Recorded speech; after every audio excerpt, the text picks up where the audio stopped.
আমরা common stock ভ্যালুয়েশনের অঙ্ক করছিলাম। আমাকে বলো তো কোন পর্যন্ত করা হয়েছে, বা তোমাদেরকে করতে দিয়েছিলাম কিনা কোনো অঙ্ক।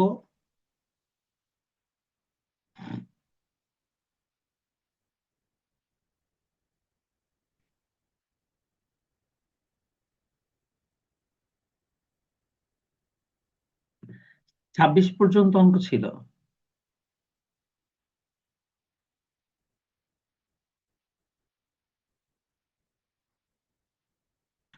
পার্ট সি বোধহয় শুরু করছিলাম না, পার্ট সি।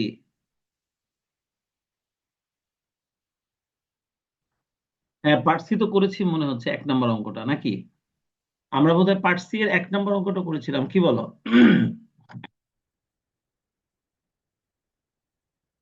জি স্যার।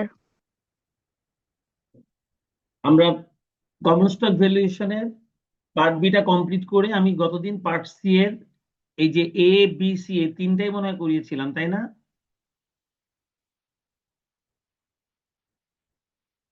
জি স্যার, করিয়েছিলেন।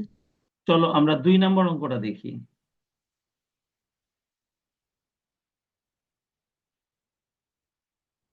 হ্যাঁ, এই যে এই অঙ্কটা আমরা করেছিলাম 1 নম্বরটা।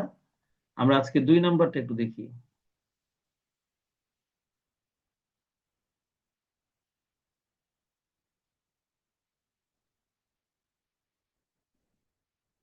দুই নাম্বার করার পর আমরা অঙ্কগুলো পড়ে দেখব যে পরবর্তী অঙ্কগুলো আমরা এতদিন যা শিখেছি তার সঙ্গে কতটুকু ম্যাচ করে, তাহলে তোমরা নিজেরা করতে পারবে। আমি 2 নম্বর অঙ্কটা পড়ছি, তোমরা এটা দেখো। Farzana components recently paid A dividend of টাকা 1 পার শেয়ার। এটাকে আমরা কারেন্ট ডিভিডেন্ড বলতে পারি, যেটাকে আমরা বলি D0। তাহলে চলো আমরা লিখে ফেলি হেয়ার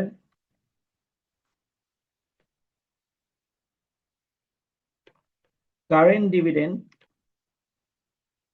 D0 সমান সমান টাকা 1। This dividend is expected to grow at a rate of 25% a year for the next 5 years. তার মানে প্রথম 5 বছর এই ডিভিডেন্ডটা 25% হারে গ্রো করবে। তাহলে এটা কিন্তু একটা গ্রোথ রেট। আফটার হুইচ, এরপরে, it is expected to grow at a rate of 7% এ ইয়ার। আর এর পর থেকে পঞ্চম বছরের পর থেকে ষষ্ঠ বছর থেকে এটা আবার বাড়বে 7% করে এই ইয়ার। তাহলে তোমরা দেখো, আমাদের এখানে ওনারা 2টা গ্রোথ রেট দিয়ে দিয়েছে। হ্যাঁ, এটা একটা ভালো অঙ্ক এবং এটা মনোযোগ দিয়ে দেখবা। এবং এই অঙ্কটা খুব ভালো করে খেয়াল করবে, আমি এরকমই একটা অঙ্ক আশা করছিলাম। এই অঙ্কটা করানোর পর দেখা যাবে পরবর্তী ম্যাক্সিমাম অঙ্ক তখন তোমরা নিজেরা পারবে। তাই এটা খুব ভালো করে তোমাদেরকে খেয়াল করতে হবে। এখানে আমাদের দুটো গ্রোথ রেট দেওয়া আছে, 2টা। চলো আগে গ্রোথ রেট 2টা আমরা একটু লিখে নেই। প্রথমে হচ্ছে গ্রোথ রেট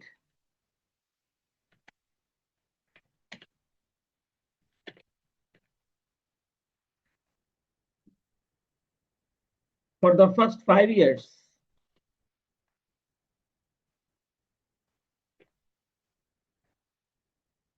G1 সমান সমান 25% আর 0.25। তাহলে ওনারা আমাদেরকে একটা গ্রোথ রেট দিয়ে দিয়েছে, যেটাকে আমরা বলছি G1, প্রথম গ্রোথ রেট এটা। আর এটা বাড়বে 25% করে। আর আবার একটা গ্রোথ রেট ওনারা দিয়ে দিয়েছে, growth rate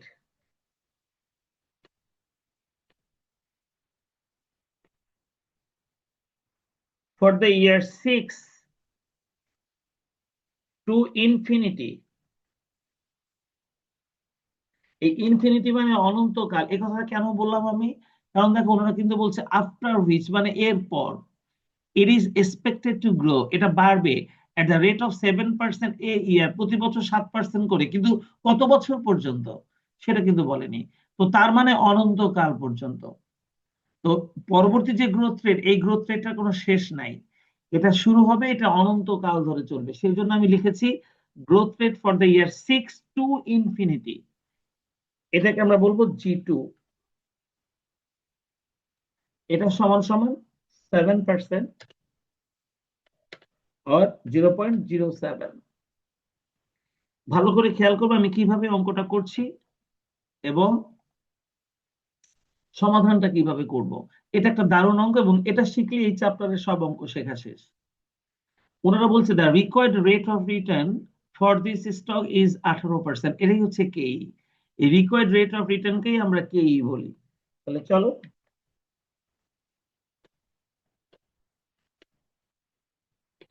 required rate of return কেই সমান সমান 18% or 0.18। এই তথ্যগুলো আমাদের হাতে চলে এলো। এখন ওনারা আমাদেরকে বলছে what is the estimated price of the stock. তার মানে আমাদের শেয়ারের ভ্যালু বের করতে বলছে। শেয়ারের প্রাইস বের করা মানে শেয়ারের ভ্যালু বের করতে বলছে। তো এখন আমি তোমাদেরকে শিখিয়েছি শেয়ারের ভ্যালু 1 বছর পরেও বের করা যায়, 2 বছর পরেও বের করা যায়, 3 বছর, 4 বছর, 5 বছর পরেও বের করা যায়। কিন্তু এই অঙ্কটা থেকে আমরা এখন বুঝবো কিভাবে যে আমরা আমাদের শেয়ারের যে ভ্যালুয়েশন করব সেটা কয় বছরের ভ্যালুয়েশন করব। এটাই হলো এই অঙ্কের সবচেয়ে ইম্পর্টেন্ট কথা, যে আমরা কিভাবে বুঝবো যে এখন শেয়ারের ভ্যালুয়েশনটা কয় বছরের জন্য করতে হবে। খেয়াল করো, আমি সেটাই বোঝাচ্ছি। আমাদের প্রথম গ্রোথ রেটটা ছিল প্রথম 5 বছরের জন্য। এরপরে ষষ্ঠ বছর থেকে যে গ্রোথ রেটটা হবে এটার কিন্তু আর কোনো পরিবর্তন হবে না। আর তাই সপ্তম বছর থেকে আমাদেরকে শেয়ারের ভ্যালুয়েশন করার আর কোনো প্রয়োজন হবে না। কি বললাম কথাটা? প্রথম 5 বছর আমাদের গ্রোথ রেট হবে 25%। এরপর আবার আবার এটা চেঞ্জ হবে। এটা চেঞ্জ হবে সপ্তম বছরে, সপ্তম না সরি ষষ্ঠ বছরে। ষষ্ঠ বছরে এটা চেঞ্জ হয়ে হয়ে যাবে 7%। তবে তারপরে আর এটা চেঞ্জ হবে না। তার মানে সপ্তম বছরের পরে যেহেতু আমাদের গ্রোথ রেটের, সরি, ষষ্ঠ বছরের পরে যেহেতু আমাদের গ্রোথ রেটের আর কোনো পরিবর্তন হবে না, তাই ষষ্ঠ বছর থেকে আমাদের আর কোনো ভ্যালুয়েশনের প্রয়োজন পড়বে না। তার মানে আমাদের শেয়ারের ভ্যালুয়েশন প্রয়োজন পড়বে প্রথম 5 বছরের জন্য। তার মানে আমরা 5 বছরের ভ্যালুয়েশন করব। অর্থাৎ এই জিনিসটা দেখে আমরা বুঝে নিব যে আমাদেরকে কয় বছরের ভ্যালুয়েশন করতে হবে। তার মানে আমাদেরকে ভ্যালুয়েশন করতে হবে, এই অঙ্কে আমরা বুঝে নিলাম পঞ্চম বছরের ভ্যালুয়েশন করতে হবে। আর যদি ষষ্ঠ বছরের পরে আবার যদি চেঞ্জ হতো তাহলে আমরা ষষ্ঠ বছরের ভ্যালুয়েশনও করতাম। কিন্তু ষষ্ঠ বছর থেকে অনন্তকাল পর্যন্ত গ্রোথ রেটটা 7%ই থাকবে, অর্থাৎ এরপরে আর এটা কোনো চেঞ্জ হবে না। তাই আমরা পঞ্চম বছরের ভ্যালুয়েশনই করব। তো এটা হচ্ছে আমাদের প্রথম সিদ্ধান্ত। পঞ্চম বছরের ভ্যালুয়েশন যদি করতে হয় তাহলে আমাদের একটা P5 লাগবে। যেই বছরের ভ্যালুয়েশন করব সেই বছরের পি লাগে। আর P5 বের করতে গেলে আমাদের D6 লাগে। P5 বের করতে গেলে D6 লাগে, কারণ তোমাদেরকে শিখেছি পি তুমি যত বের করতে চাইবা ডি তার থেকে একটা বেশি লাগবে। পি যদি তুমি 5 বের করতে চাও তাহলে তোমার ডিটা 6 পর্যন্ত লাগবে। তাই কোনো কথা না বলে এখন আমি আমার এই অঙ্কে চোখ বন্ধ করে আগে D6 পর্যন্ত বের করব। চলো আমরা বের করি।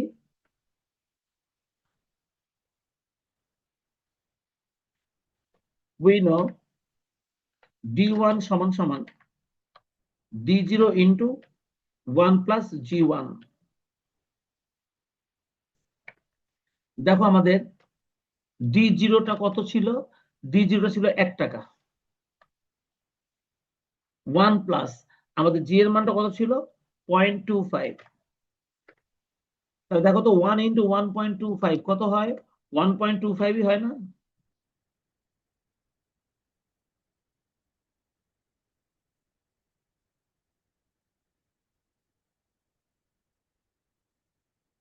বলতো 1.25ই হয় না? জি স্যার।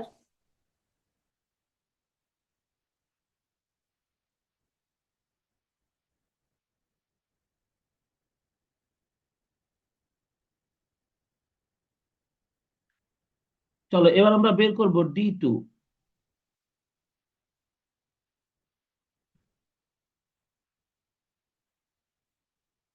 তাহলে আমাদের D2টা আসবে D1 ইন্টু 1 প্লাস G1। আমাদের D1 এর মানটা ছিল 1.25 ইন্টু 1.25। তাহলে কত হয় দেখো তো?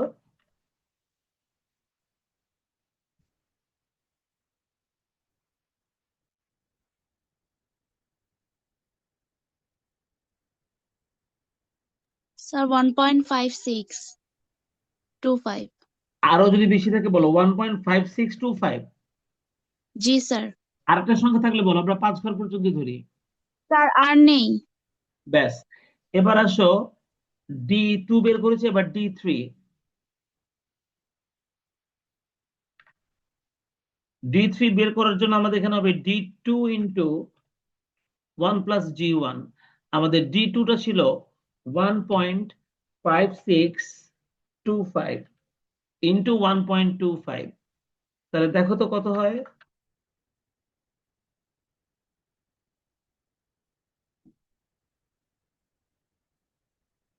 স্যার 1.953125। 312 না লিখে 313 লিখি, তাহলেই হয়ে গেল, তাই না? 5টা হয়ে গেল না? 1 2 3 4 5। জি স্যার। এবার চলো আমরা লিখবো D4। D4 বের করতে গিয়ে আমাদের লাগবে কি D3 ইন্টু 1 প্লাস G1। আমাদের D3 এর মানটা আমরা বের করেছিলাম 1.95313 ইন্টু 1 প্লাস 0.25। তাহলে দেখো তো আমাদের পয়েন্টটা কত স্যার আসে। এটা কি সেম ভাবে ঘর করেই তুলতে হবে যেভাবে আপনি না না না দেখাচ্ছেন? না না না, আমি ঘর করে করছি যাতে আমারটা দেখতে সুন্দর লাগে। তুমি যদি ছক করে করো করতে পারো, তোমার ইচ্ছা। আচ্ছা ঠিক আছে। আমি এটা পাশাপাশি করছি যাতে আমার পাশাপাশি রেজাল্ট গুলো থাকে।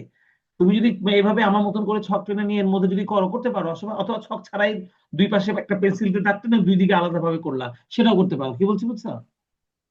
স্যার এটা আসবে 2.44140 625। এই যে এই পাঁচটা নিলে 140625। তাহলে জিরোটাকে 1 করে দিই তো। জি স্যার। আচ্ছা, চলো এবার আমরা D5টা বের করব।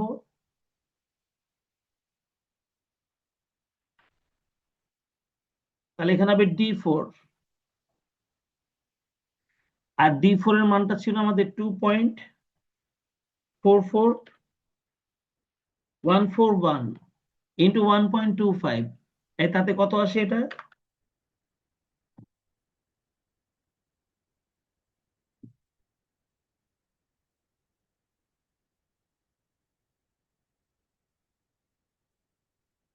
স্যার 3.05175। তাহলে আমাদের D5টা বের করে ফেললাম। এবার আমরা বের করব D6। আচ্ছা বলো তো, D6 বের করার জন্য এখানে আমি D5 লিখবো, কিন্তু 1 প্লাস এবার আমরা এখানে G2 লিখবো না? কারণ আমাদের G1টা না প্রথম 5 বছর পর্যন্ত নেওয়ার কথা ছিল। তাহলে ষষ্ঠ বছরে এসে এবার জি স্যার। D6 এ এসে তাহলে এবার আমি G2টা নিব না বলো তো? বুঝেছি আমরা সবাই এটা?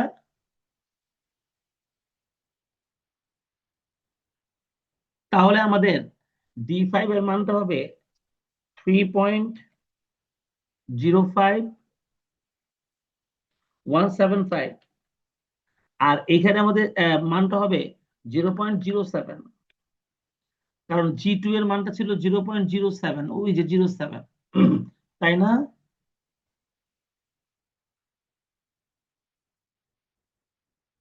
জি স্যার। মনে রেখো কমন স্টক ভ্যালুয়েশনে এরকম একটা অঙ্কের অপেক্ষায় আমি ছিলাম। এই একটা অঙ্ক করালে এবার বাকি সব অঙ্ক আমি তোমাদেরকে বাড়ির কাজ দিয়ে দিতে পারবো, কারণ বাকি সব অঙ্কই এখন তোমরা করতে পারবে। তাই এই অঙ্কটা সবার খুব মনোযোগ দিয়ে দেখা এবং করার দরকার। আচ্ছা আমরা এটা বের করলাম, কত বলো তো এবার রেজাল্টটা কত আসে? স্যার 3.26538। 3.26538। তাহলে আমাদের D6 পর্যন্ত বের হয়ে গেছে। এখন আমাকে বলো আমরা D6 পর্যন্ত কেন বের করলাম? যাতে আমরা একটা P5 বের করতে পারি, তাই না? D6টা বের জি করার প্রধান স্যার। উদ্দেশ্য কি? যেন আমরা একটা P5 বের করতে পারি। কারণ আমাদেরকে 5 বছর পর্যন্ত ভ্যালুয়েশন করতে হবে। যে বছর পর্যন্ত ভ্যালুয়েশন করতে হয় ওই বছরের একটা পি আমাদেরকে বের করতে হয়। তাহলে পঞ্চম বছরের ভ্যালুয়েশন করতে গেলে আমাদের একটা P5 বের করতে হবে। আর P5 বের করতে গেলে ডি আমাদের 6 পর্যন্ত বের করতে হয়। আমরা সেই জন্য ডিটা 6 পর্যন্ত বের করেছি। এবার দেখো আমরা লিখে ফেলাম অতএব therefore P5 সমান সমান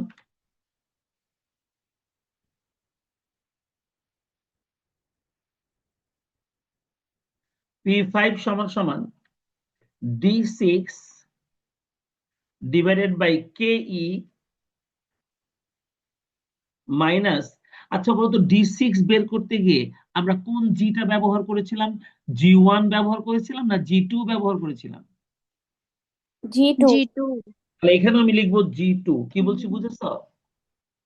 তাহলে P5 বের করতে গিয়ে আমাদের সূত্র কি দাঁড়ালো? আমাদের সূত্র দাঁড়ালো D6 divided by KE minus G2। Normally আমরা এখানে KE মাইনাস G লিখি, কিন্তু আমাদের G তো দুইটা। তাহলে এখন প্রশ্ন হচ্ছে কোনটা লিখবো? আমরা লিখবো D6 বের করার সময় আমরা যে জিটা ব্যবহার করেছি, আমরা সেই জিটাই এখন এখানে ব্যবহার করব। তো আমরা ওখানে G2 ব্যবহার করেছিলাম, তাই এখানেও G2 ব্যবহার করব। কি ঠিক আছে? তাহলে চলো মানটা বসাই দিই। তাহলে কত টাকা হয় মানটা আমাকে বলো। মানটা বসাই দেওয়ার পর 5 ঘর পর্যন্ত বলবা। P65 এর মানটা 5 ঘর পর্যন্ত বলবা।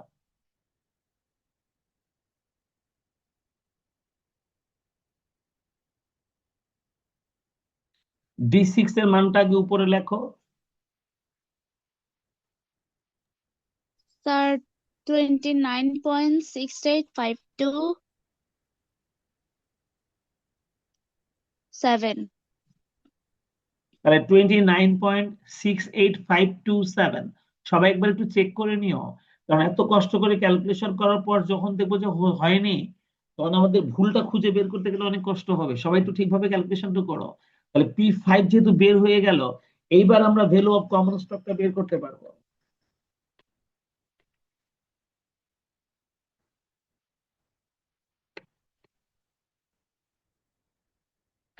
Value of common stock P0 সমান সমান, এইবার আমরা আমাদের সূত্রটা কিভাবে লিখবো তোমরা জানো। 5 বছরের ভ্যালুয়েশন যেহেতু আমরা করব, তাহলে সূত্রটা কিভাবে লিখবো আমরা তোমরা জানো। আমরা চলো সূত্রটা লিখে ফেলি। প্রথমটা হচ্ছে D1 divided by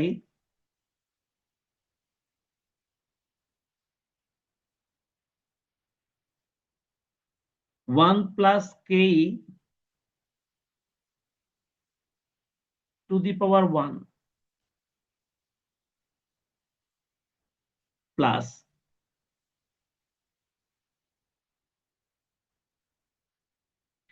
D2 divided by 1 plus KE to the power 2 plus D3 1 plus KE to the power 3 plus D4 divided by 1 plus KE to the power 4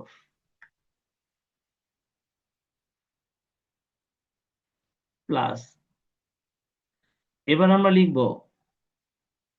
D5 plus P5, তাই না? মনে আছে না তোমাদের সূত্রটা?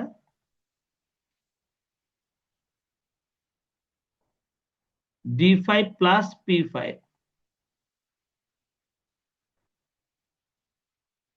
1 plus KE to the power 5। এই হলো আমাদের এই অঙ্কটার কমন স্টক ভ্যালুয়েশনের সূত্র। 5 বছরের ভ্যালুয়েশন যেহেতু, তাহলে সূত্রটা এরকমই হবে। আমরা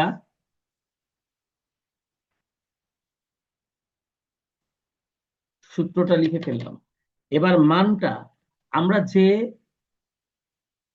মানগুলো উপরে বের করেছি সেগুলোই আমরা এখানে লিখবো। যেমন প্রথমটা বোধহয় 1.25 ছিল, আমাদের কেইটা ছিল 0.18 টু দি পাওয়ার 1, তাই না? এরপরে D2টা কত ছিল আমাদের?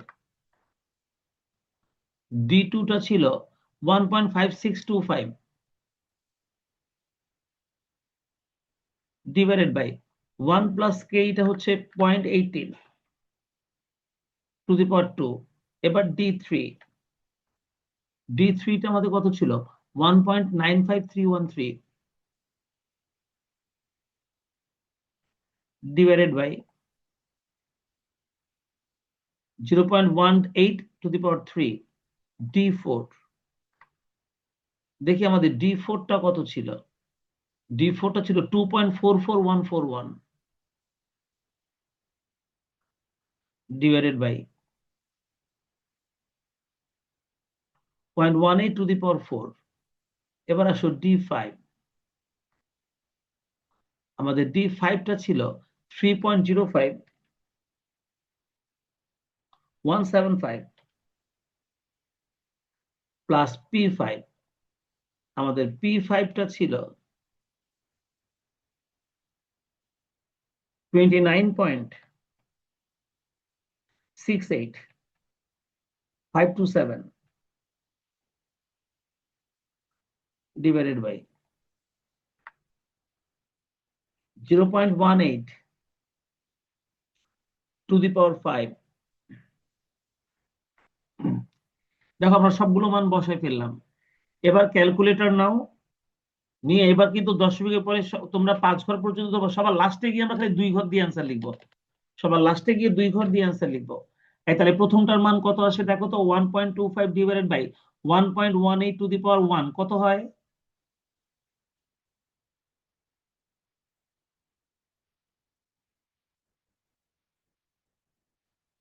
দেখছো, রেকর্ডিং হলে ক্লাসের বেশিরভাগ ছেলে মেয়েরাই থাকে না। এটা আগের বছরও আমি দেখেছিলাম ছেলে মেয়েদের মধ্যে এই জিনিসটা। ক্লাস রেকর্ড করে কেউ ক্লাসে থাকে না। ক্লাসে না থাকলে, কোশ্চেন না আসলে তো সমাধানটা হয় না, ঠিক হয় না। এমনিতে অনলাইন অফলাইনে করছি না, করছি অনলাইনে। তারপর যদি সবাই না থাকে, স্যার এটা আসলে 1.059 নাই প্রথমটা। তারপরেরটা করছি স্যার।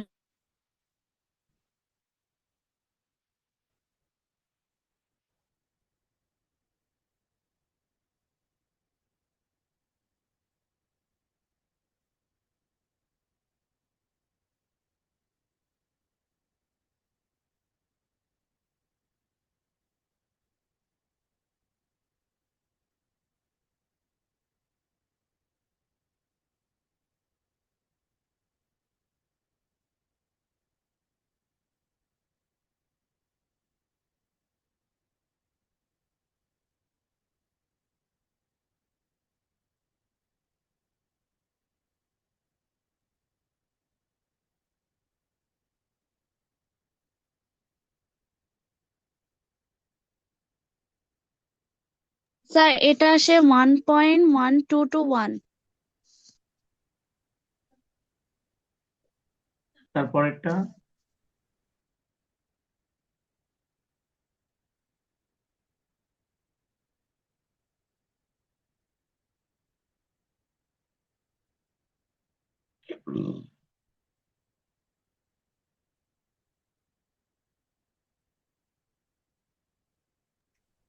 1.18873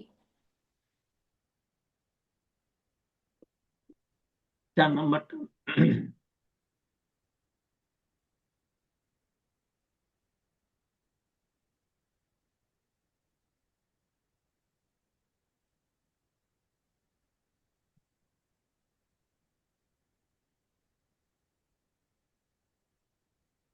1.25925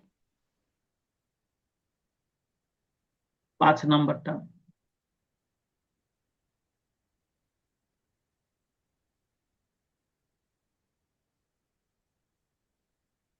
আগে উপরে দুইটা যোগ করে নাও।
14.30965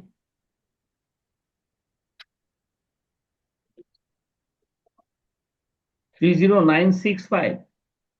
জি স্যার। এবার সবগুলোকে যোগ করো। এবার অ্যান্সারটা লিখবা 2 ঘর রেখে।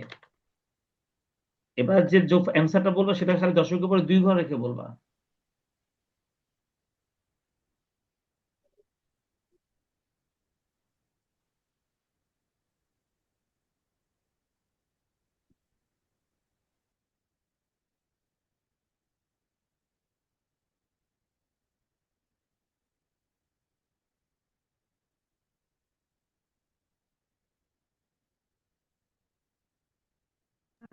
স্যার 18.93।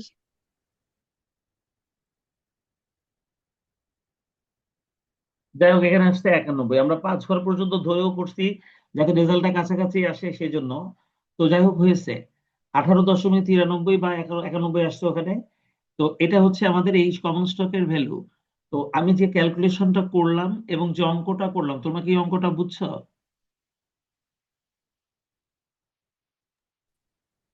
স্যার একটু জি নিচে স্যার। টুকিটা দেখি।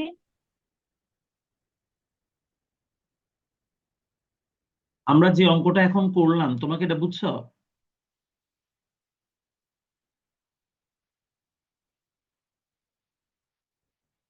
জি স্যার, বুঝতে পেরেছি।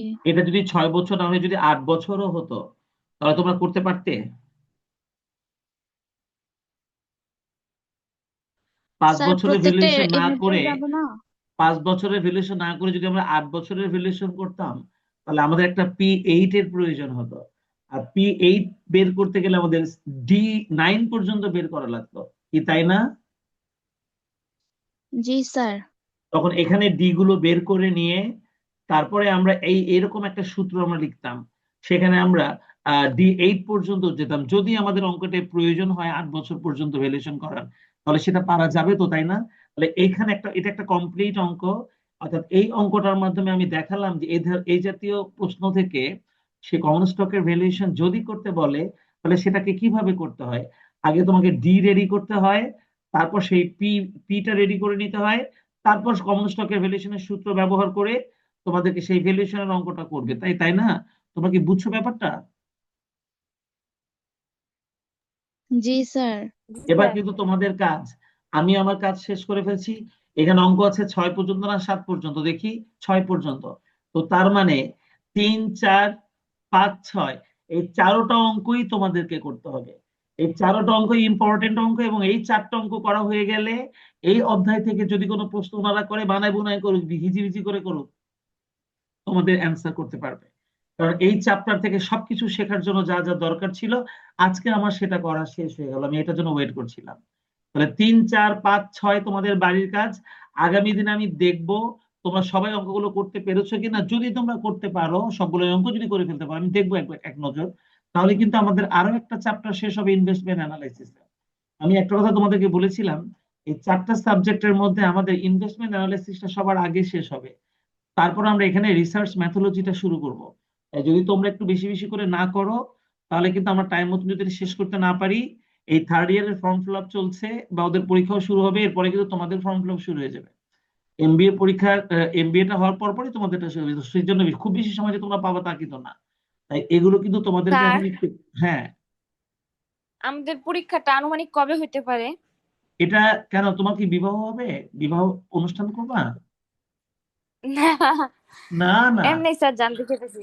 এটা তুমি একটু আইডিয়া করো না। ন্যাশনাল ইউনিভার্সিটির কাজটা ধারাবাহিক ভাবে চলে।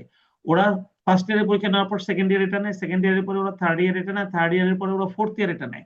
তবে এর মধ্যে যদি এমবিএ পরীক্ষা চলে আসে, তাহলে আগে এমবিএ নিয়ে পরে ফোর্থ ইয়ারটা নেয়। তবে সম্ভবত তোমাদের আগে এমবিএটাও নেওয়ার টাইম চলে এসেছে, কি বলছি বুঝছো? কারণ এই যে যারা আমাদের এই যে কি তাহলে স্যার এখন এই যে, জানুয়ারি বা ফেব্রুয়ারির দিকে হওয়ার সম্ভাবনা আছে? না, জানুয়ারিতে হওয়ার সম্ভাবনা নেই, কারণ জানুয়ারি ফেব্রুয়ারি জুড়ে প্রায় ফেব্রুয়ারি কাছাকাছি পর্যন্ত তোমার থার্ড ইয়ারের পরীক্ষাটা চলবে। আর ফেব্রুয়ারিতে আবার নির্বাচন, তো নির্বাচনের আগে বা পরে 1 মাস পরেও কোনো পরীক্ষা হওয়ার সম্ভাবনা নাই। তো তার মানে মার্চের মধ্যে তোমাদের পরীক্ষা হওয়ার সম্ভাবনা নেই। এটা মোটামুটি তুমি ধরে নাও। মার্চ অথবা এপ্রিল, তাই না? হ্যাঁ, মার্চে পরীক্ষা হওয়ার সম্ভাবনা নেই। যদি মার্চে হয় বা শেষে, মার্চের শেষে অথবা এপ্রিলের ফার্স্ট উইকে, এরকম সময়ের মধ্যে পরীক্ষাটা হতে পারে। মানে এটা আমার আইডিয়া। এই নির্বাচনের আগে 1 মাস আগে, 1 মাস পরে পরীক্ষা হবে না। নির্বাচনের আগে লাস্ট থার্ড ইয়ারের পরীক্ষাটাই শেষ হবে। আর এমবিএ পরীক্ষাটা যদি ওনারা শুরু করতে পারে আগে, এমবিএটা করার দরকার। কারণ কি, ফোর্থ ইয়ারের রেজাল্ট হয়ে গেছে না, ওরা এখন এমবিএ তে অ্যাডমিশন নিবে। তার আগেই যাদের রেজাল্ট, এমবিএ পরীক্ষাটা যদি না নিতে পারে তাদের তো জায়গা খালি হবে না। এই জন্য এমবিএটাও নেওয়ার দরকার। যদি এমবিএটা আগে নিয়ে ফেলে তাহলে তোমাদের পরীক্ষাটা আরো একটু পিছিয়ে যেতে পারে। কি বলছি বুঝছো? আর যদি এমবিএটা আগে না নেয় তাহলে তোমাদের পরীক্ষাটা হবে মার্চে অথবা এপ্রিলের ফার্স্ট উইকে। তো সেই আন্দাজ করে একটু পড়াশোনাটা চালাও। আর আমি আগামী সপ্তাহে কোনো রেকর্ড করব না, যে যতই প্রবলেমে থাকুক সবাইকে ক্লাসে থাকতে বলবে। আগামী সপ্তাহটা কোনো রেকর্ড হবে না। তাই ক্লাসে যদি অ্যাবসেন্ট করে তাহলে ওকে অন্যভাবে কভার করে নিতে হবে। 1 সপ্তাহ একটু টাইট দিই। আল্লাহ হাফেজ। স্যার আসসালামু আলাইকুম।